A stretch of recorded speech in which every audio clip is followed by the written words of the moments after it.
And tonight, the betting of the president continues as we bring you another edition of The Real Obama. Now, in this installment, we shine the spotlight on an executive order that the White House was hoping that you would never learn about. Now, the president signed the National Defense Resources Preparedness Executive Order late Friday afternoon. And since that time, now the measure has been virtually ignored by the mainstream media. Now, the order essentially gives the president of the United States absolute power over any and all American resources during both times of peace and national crisis. Now, this includes, but is not limited to, food and livestock, water, plants, energy, health resources, transportation, and construction materials, and gives the government the ability to, quote, control the general distribution of any material, including applicable services, in the civilian market. Now, White House Press Secretary Jay Carney laughed off a question about the document at today's briefing. Let's take a look. There's been some online commentary suggesting this gives the executive branch power to allocate energy, food, water in either peacetime or wartime. And there are some conservative blogs that are pushing the notion that this suggests the White House is preparing for a war with Iran. Can you explain what this executive order was? Well, I cannot explain that reaction to it. I think it was a fairly standard and routine piece of business. Now, not everybody's laughing about this executive order. In fact, some have suggested this would give the president of the United States the authority to declare basically martial law during times of peace. And to be sure, this is simply the latest string of actions taken by the administration that ignore the basic principles of our Constitution. Joining me now in tonight's edition of The Real Obama, Jay Sekulow from the American Center for Law and Justice, and Fox News contributor Lanny Davis. Guys, welcome back. I'm laughing about it, Sean. How are you? All right, good. Well, let's give a little history here. Jay, we'll start with you because this was actually signed, or similar National Defense Resources Preparedness, by Bill Clinton. You have similar executive orders signed by Dwight Eisenhower, George W. Bush.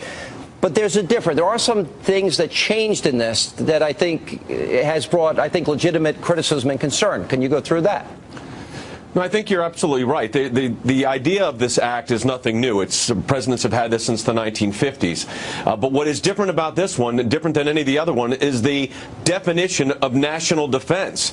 It's incorporated what's called the Stafford Act. I don't want to get overly technical, but this gives the president much broader authority than any of the previous acts. In fact, and Lanny may remember this, the previous acts didn't give incorporation of the Stafford Act, which is a civilian civil situation where the president would have unlimited authority, subject, of course, to checks and balances. And we can't ignore checks and balances here. But the definition of national defense is broader than it has ever been under any of these previous executive orders. And I think that's the most significant aspect of this. And by the way, president's getting flack from the left and the right. The left said this is preparation for the war in Iran. That's why the president's doing this, a potential war with Iran, and the concern about the energy resources of our country. And, of course, conservatives are saying this is unchecked power. Yeah. There's a balance here, but the one thing that's very different, Sean, is the fact that the national defense definition is different than it has ever been and much broader than it's ever been. Lenny, this very specific section, and Jay, correct me if I'm wrong, is 801J, if I recall. J, right. That's correct. Why would the president change that definition? And,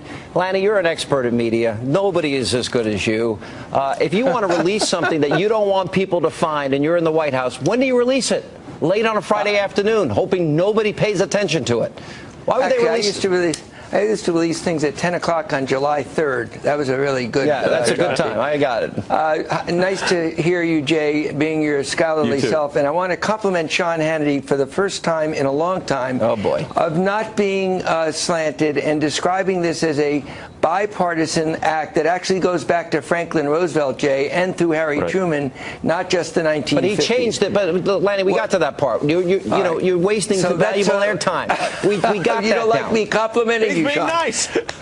The second point I want to make. The second point I want to make, aside from Sean Hannity being a good guy, is that this is really not a significant risk to America. I don't know why he made those changes, to answer your question, but there's no risk here because every president needs authority in times of emergency, such as a nuclear attack or something that is another 9/11, and this authority has been on the books, and President Obama won't misuse it. The real question is, why are the extremes on the left and the right so quick to jump beyond the facts and look at the worst possible interpretation, and it's almost lunacy if you look at some of these. Tell me. Because of the way the president's acted, for example, we have a very specific process for recess appointments. And with the National Labor Board appointments of the president, remember, he didn't go through that process. That's right. The conservatives like myself, Jay, I think would argue that the health care mandate is not constitutional.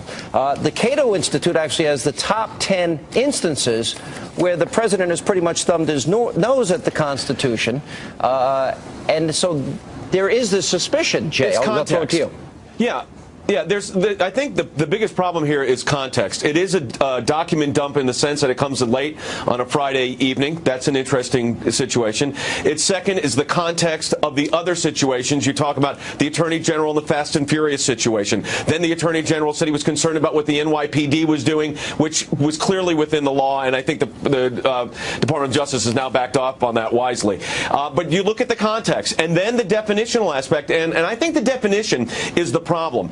I don't believe, and I agree, that the president could get away with this because, number one, you've got a Congress, you've got an active media, that's why we're here tonight. But you've got to ask yourself, why this overly broad definition of national defense? Why incorporate the Stafford Act, which talks about foreign and national interests and tsunamis and situations which the president would have control over under normal source? But why do you have to expand it in the form of this executive order? That's the concern. Of course, executive orders have been challenged before in court. Let me throw this so to that's Lanny. The thing here. I don't understand the national defense issue. That's the biggest thing. And I think what this is, Woodrow Wilson progressives like yourself, Lanny, one of the things we conservatives have a problem is you guys believe in this concept that the Constitution is a living, breathing document, and so you can ignore issues like checks and balances and separation of powers, like in the case of recess appointments.